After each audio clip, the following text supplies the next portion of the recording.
Understanding why we have Oxford courses dates back to good data from the early 80s and 90s. Different surgeons were using different indications and different techniques, and because of that, they had different results. Yeah, I'm Michael Mallon. I'm the Global Product Manager for the Oxford Partial Knee. So the Oxford has been around for about more than 40 years now.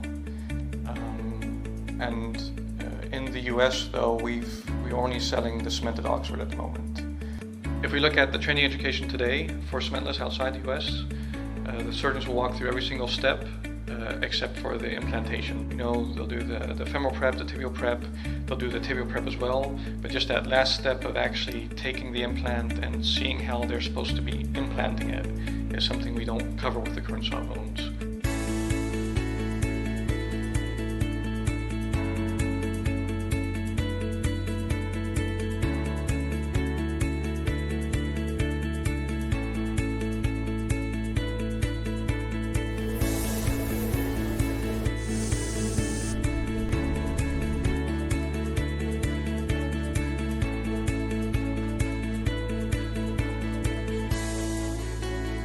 I think for training purposes, this is a good addition. Yeah,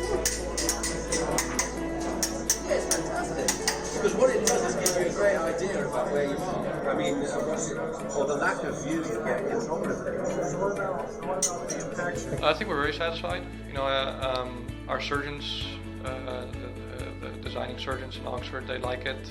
I would love to have it in my hospital. I think this provides a much more realistic experience for the surgeon. If you have such a model in your hospital, you can let your surgical trainees practice again and again and again. It looks good from a functional perspective, but also from a aesthetic perspective. Foxpat is a reusable training simulator for the Oxford partial knee replacement. The accurate simulation of patient knee anatomy provides a realistic learning platform for novice surgeons. The ergonomic design lets the surgeons work in their preferred posture.